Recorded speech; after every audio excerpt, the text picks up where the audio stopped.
Verehrte Genossinnen und Genossen, es ist mir eine große Freude, heute zu Ihnen sprechen zu können.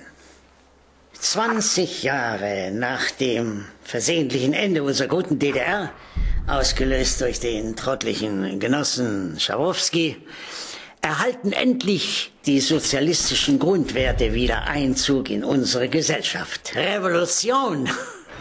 Mit Hilfe des modernen weltweiten Internets ist es uns gelungen, Einkaufsgenossenschaften zu gründen.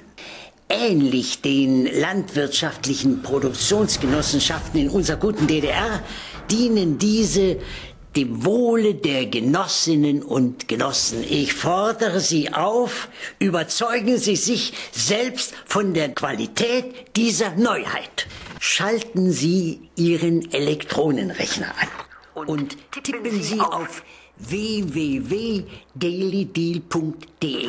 Suchen Sie dort Gleichgesinnte, um in Gemeinschaft zu sozialistischen Preisen zu konsumieren. Genossinnen und Genossen, das ist die Revolution. Seid bereit, immer bereit für Frieden, gute Preise und Freundschaft. Daily Deal. Und die Stadt gehört dir.